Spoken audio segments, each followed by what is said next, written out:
अभयं श्री परमात्मने नमः। अथ षोडशोऽध्यायः। श्रीभगवानुवाच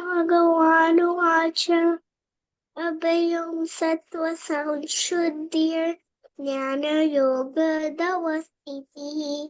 दानन्दमश्च यज्ञश्च स्वाध्यायस्तप आर्जवम् अहिंसा सत्त्वमक्रोधस् ध्यानं शान्तिमपैशुनम् दया भूतेष्वलोलुप्त्वम् मार्त्वहीनचापलम्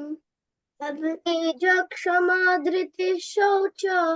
मद्रोहो नातिमानिता भवन्ति सम्पदं दैवीम् अभिजातस्य भारत दम्भो दर्पोऽभिमानस्य क्रोधः पारुष्यमेव च अज्ञानां चाभिजातस्य पार्थ सम्पदमासुरीम् देवी सम्पदम् अक्षय निबन्धाय श्रीमता माशु च सम्पदम् देवी मभिजातस्य पाण्डव तौ भूतस्य गोलोकेऽस्मिन् देव आसुर एव च देवो विष्णुशक्पुत्र आसुरं पातमेष्विन् प्रवृत्तिञ्च निवृत्तिञ्च जनान् विदुरसुरा न शौचं नापि चाचारो न सत्यं तेषु विद्यते असत्यमप्रतिष्ठन्ते जगदाहुरनीश्वरम् अपरस्परसम्भूत किमन्यत् कामहैतुकम् एतां दृष्टिमवष्टभ्य नष्टात्मानोपबुद्धयः प्रभवन्ति उग्रकर्माणः क्षयाय जगतो हितः काममाश्रित्य दुष्पूरन् दम्भमानमदान्वितः मोहात् गृहीत्वा सद्ग्राहान् प्रवर्तन्ते शुचिव्रतः चिन्तामपरिमेयाञ्च प्रलयान्तामुपाश्रिताः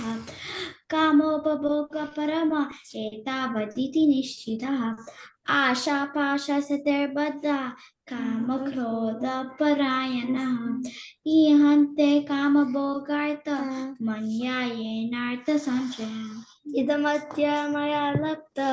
इमं प्राप्स्ये मनोरथम् इदमस्तीदमपि मे भविष्यति पुनर्धनम् अशो मया हत शत्रुर् अनिष्टे चापरानपि ईश्वरो अहं भोगी स्थितोऽहं बलवान् सुखी आढ्योऽपि जनमानस्पि कोऽन्योऽस्ति शत्रुः मया यक्षे दास्या विमुदिष्य इत्यमान् न विमोहित अनेकचित्तविभ्रान्ता मोहजालसमावृताः प्रसक्ता कामभोगेषु वहन्ति नरकेषु च आत्मसम्भाविता स्तब्धा धनमानमदान्विताः यजन्ते नाम यज्ञैस्ते दम्भेन विधिपूर्वकम् अहंकारं बलं दर्पं कामं क्रोधं च संस्थिता मामात्मपरदेहेषु प्रदिशन्तोऽभ्यसूयका तानहं द्विषद क्रूरान् संसारेषु नराधमान् क्षिपाम्यजस्रमशुभा नासुरीष्वेव योनिषु योनिमापन्ना मोढा जन्मनि जन्मनि मां प्राप्यैव कौन्तेय ततो यान्त्यधमां गतिम् त्रिविधं नरकस्येदं द्वारनाशनमात्मनः कामः क्रोधस्तथा लोभस्तस्मादेतत्त्रयं त्यजेत् एतैर्विमुक्तो कौन्तेय तमोद्वारैः त्रिभिर्नरः आचरत् यात्मनः श्रेयस् ततो याति परां गतिम्।